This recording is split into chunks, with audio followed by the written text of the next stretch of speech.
El diagnóstico de endocarditis se hace por un conjunto de hallazgos clínicos y de métodos complementarios, y no por un eco o un hemocultivo positivo aislado. Y esto comprende, como se ve en el diapositivo, primero, la enfermedad cardíaca predisponente, donde haya una anormalidad anatómica y una velocidad de la sangre anormal. Por ejemplo, una valvulopatía previa. Las valvulopatías más comunes son las reumáticas, el prolapso de la válvula mitral, no cualquier prolapso, el prolapso con una válvula mixomatosa y generalmente con insuficiencia mitral significativa, las prótesis valvulares y los catéteres o dispositivos intracardíacos cada vez más frecuentes, las cardiopatías congénitas, sobre todo el ductus, la comunicación interventricular, sobre todo la subtricuspidia, que genera endocarditis en la válvula tricúspide, la válvula aórtica bicúspide, la coartación, la tetralogía de Fallot, la ruptura del seno de Valsalva. Es raro, pero podría verse alguna vez una infección en una miocardiopatía hipertrófica obstructiva, tanto de la válvula aórtica como de la válvula mitral, como del tracto de salida. Y de las valvulopatías no reumáticas, la estenosis aórtica es la que más comúnmente es enfermedad predisponente para la endocarditis. En los estudios publicados, cada vez es más frecuente la presencia de endocarditis en válvulas nativas normales. Hace unos años esto era casi patrimonio exclusivo o mucho más frecuente en válvulas derechas, pero también ahora en válvulas izquierdas nativas sin conocimiento de enfermedad previa se presentan endocarditis, tanto que en muchas series llegan a casi el 50% las endocarditis sobre válvulas nativas no enfermas previamente. El segundo elemento del diagnóstico, para hacer diagnóstico de endocarditis, es la presencia de bacteriemia persistente. Es decir, fiebre, hemocultivos persistentemente positivos y un estado séptico y general concordante con la infección crónica y severa que implica tener una endocarditis. El tercer elemento es la evidencia de compromiso endocárdico, es decir, un eco positivo, una vegetación, un absceso, una nueva dehiscencia valvular y por último la presencia de fenómenos vasculares e inmunológicos que se expresan en el cuadro clínico. De esto se deriva que el eco transtorácico y el eco transesofágico son parte de este cuadro diagnóstico, pero no solo tienen valor diagnóstico, sino, como vamos a ver en la clase, son una guía también para decidir conducta.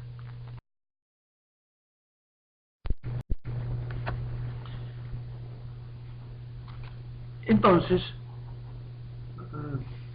se utiliza para el diagnóstico la clasificación de Dirac, Lee, la Universidad de Duke, modificada por Lee, que es la mejor para hacer el diagnóstico de endocarditis y es la que se utiliza en la actualidad. Porque no siempre es fácil asegurar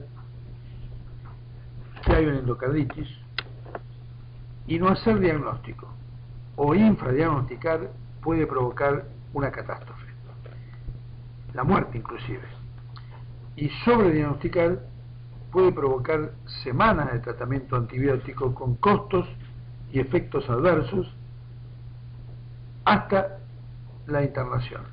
Es decir, que es difícil, pero también crítico diferenciar la endocarditis y otras causas alternativas de infección en un paciente con bacteriemia y una enfermedad cardíaca previa.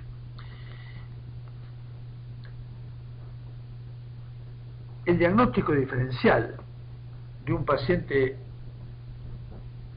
entre endocarditis y otra causa, primero las enfermedades del colágeno, el lupus y otras colagenopatías. Segundo, otro tipo de infecciones, entre ellas, por ejemplo, la tuberculosis, la brucelosis, las infecciones urinarias, una neumopatía, las enfermedades hematológicas, leucemia, púrpuras, linfomas, y la endocarditis manántica, que si bien no tiene un cuadro febril, tiene algunos hallazgos ecocardiográficos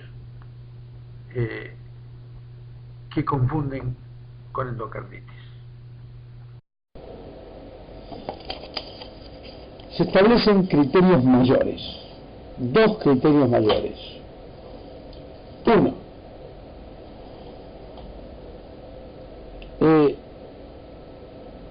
hemocultivos positivos para endocarditis. Es decir, ¿qué significa positivos para endocarditis?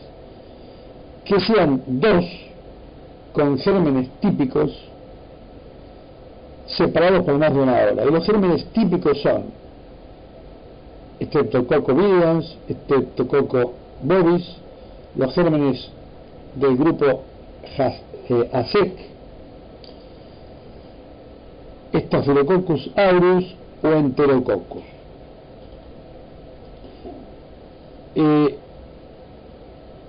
O que sea una bacteriemia persistente con gérmenes no típicos separados por más de 12 horas, pero ya 3 de 3 o 3 de 4 con más de una hora de separación entre el primero y el último.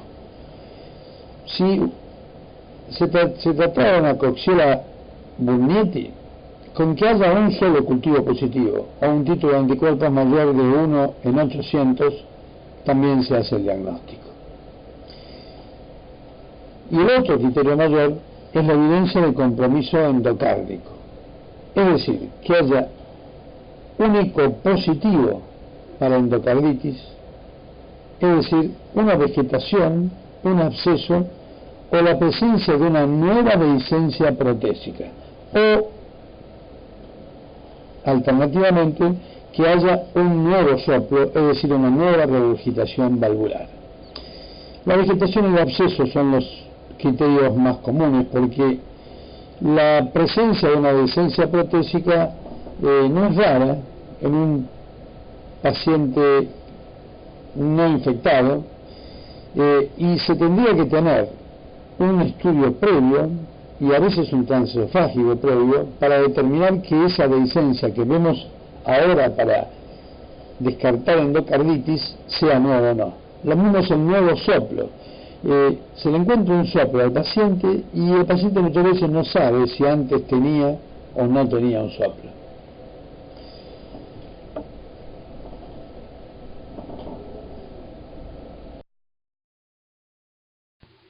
Los criterios mayores en lo que interviene el eco son los que están señalados acá: la vegetación, el absceso y la nueva dehiscencia protésica. Estos son los mismos criterios que mostramos antes, correspondientes al agregado que se hace en el consenso de 2015 de la Sociedad Europea de Cardiología. Además de los hallazgos ecocardiográficos que cité recién, se agregan C, una actividad anormal en el sitio de una prótesis implantada hace más de 3 meses, porque en los primeros 3 meses hay normalmente inflamación en la zona de la cirugía, detectada por PET, por fluoro de oxiglucosa con PET, o con leucocitos marcados con radioisótopos por SPECT. Y por último, D, lesiones paravalvulares diagnosticadas por tomografía computada como método alternativo cuando quedan dudas en el eco transesofágico. Por último, los criterios menores de la clasificación de la Universidad de Duke son la presencia de una enfermedad cardíaca predisponente, una enfermedad cardíaca o un dispositivo intravascular, o la presencia de drogadicción endovenosa. El segundo criterio menor es fiebre mayor de 38 grados. El tercero son los fenómenos vasculares, es decir, embolia arterial, un tromboembolismo pulmonar séptico en el caso de la endocarditis derecha, un aneurisma micótico, una hemorragia intracraniana conjuntival o lesiones de Janeway. Las lesiones de Janeway son lesiones eritematohemorrágicas en palmas, plantas y dorso no dolorosas.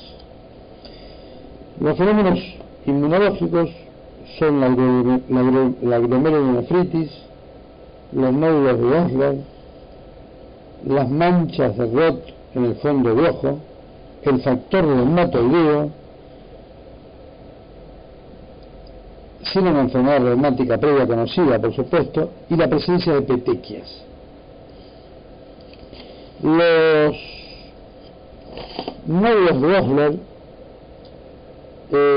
son nódulos violáceos dolorosos en los pulpejos de los dedos de las manos y de los pies, sobre todo en endocarditis no hiperagudas, más en subagudas.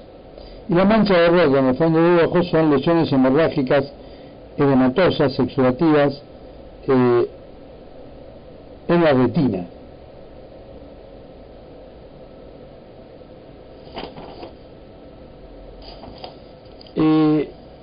El quinto criterio es único compatible con endocarditis, pero no como criterio mayor, es decir, una masa no oscilante, un engrosamiento nodular, una perforación valvular que no supiéramos antes que la tenían.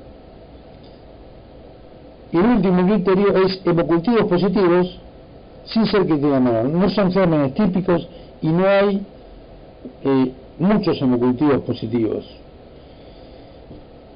Esta clasificación modificada por Lee anula si hay eco transesofágico, como debe haber en todo centro complejo. Este criterio se elimina si hay eco transesofágico, porque el eco transesofágico aclara si esa masa, esa perforación, ese engrosamiento es o no por una endocarditis. Y así estos son los criterios, los mismos que mostramos recién, correspondientes al último consenso de 2015 de la Sociedad Europea de Cardiología. ¿Por qué pongo este diapositivo? Porque en el segundo ítem, donde está el diapositivo en color gris, además de, dentro de las imágenes positivas para endocarditis, además de los hallazgos ecocardiográficos, se agregan B y C, la actividad normal en la zona del sitio de la válvula protésica implantada, siempre que sea más de 3 meses, porque si no hay inflamación durante ese tiempo, más de 3 meses de implantación, detectada por PET, por fluoro de oxiglucosa con PET, y o con leucocitos marcados con radioisótopos por SPECT, y por último lesiones paravalvulares diagnosticadas por tomografía computada como método alternativo cuando quedan dudas en el eco transesofágico.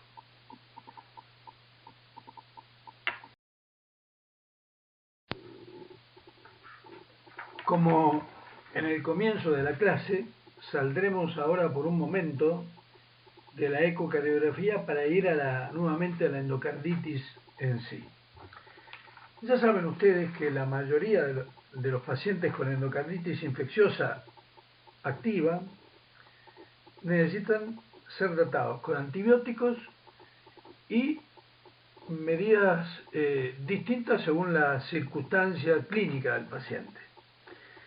Pero si surgen complicaciones o el tratamiento médico no es eficaz, hay que indicar la cirugía.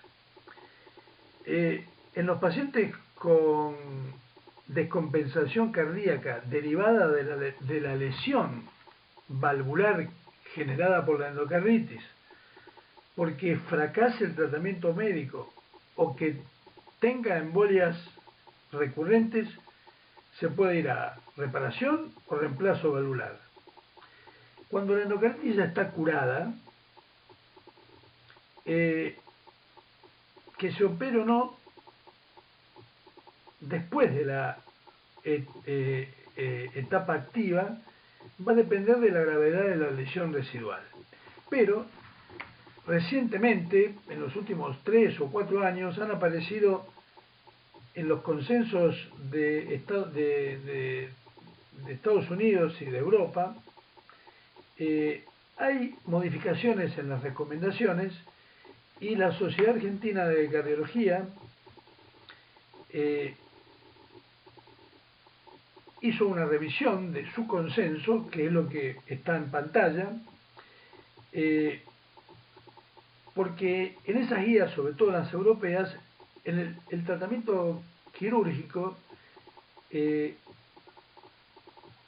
esa indicación de tratamiento quirúrgico se establece el momento de la intervención junto a la clase y el nivel de evidencia respectivo. Es decir, el nivel de evidencia y si es emergencia, urgencia o es electivo. Acá tienen listadas todas esas recomendaciones de cirugía en la endocarditis infecciosa en actividad.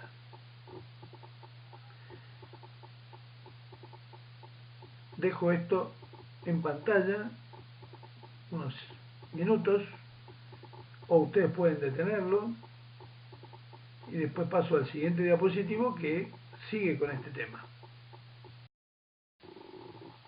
La anterior era la clase 1, la clase 2 y la clase 2B y la 3, es decir, no cirugía, están en este otro diapositivo. En este otro diapositivo se considera de emergencia la cirugía efectuada dentro de las 24 horas, urgente a los pocos días y electiva luego de 1 o 2 semanas de tratamiento antibiótico. El diagnóstico de endocarditis por los criterios clínicos es una endocarditis, está diagnosticada, es definitiva o segura si hay dos criterios mayores, es decir, hemocultivos positivos y eco, o un criterio mayor y tres menores. Y algunos dicen 5 criterios menores, pero en realidad esto no se acepta en general. Posibles son cuando no se puede hacer el diagnóstico definitivo, pero hay hallazgos que son compatibles pero insuficientes, que impiden descartarlo. Por ejemplo, tiene hemocultivos típicos y fiebre, pero no hay ningún otro criterio, o tiene 3 menores, por ejemplo, fiebre, una enfermedad predisponente, una prótesis valvular y una embolia periférica. Y descartada es cuando hay un diagnóstico alternativo firme, cuando la endocarditis o el síndrome que presumiblemente era una endocarditis se resuelve en poco tiempo de tratamiento antibiótico, cuando a pesar de que el paciente se supone endocarditis en cirugía o autopsia con 4 días de tratamiento antibiótico no se encuentra nada relativo a endocarditis, o cuando hay ausencia de criterios de endocarditis posible. Entonces, estos son los criterios que se utilizan para hacer diagnóstico.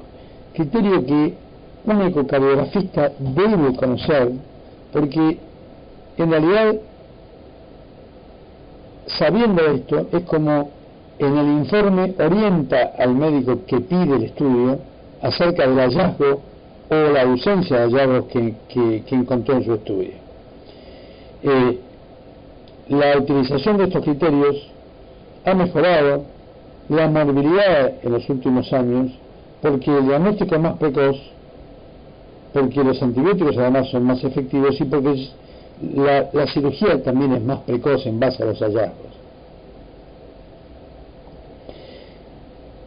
Simultáneamente, además de mejorar el diagnóstico y antibiótico más efectivo y cirugía más precoz, en contraposición hay gérmenes más agresivos, hay más dispositivos y maniobras, y hay situaciones especiales, inmunosupresión, diálisis, que hacen que la endocarditis siga siendo bastante frecuente.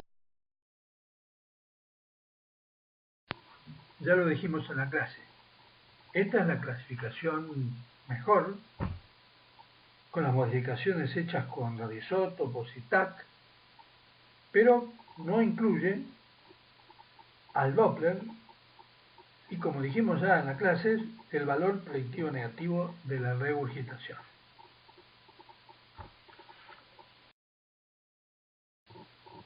Bueno, si escucharon también esta parte de la clase, les agradezco a ustedes nuevamente.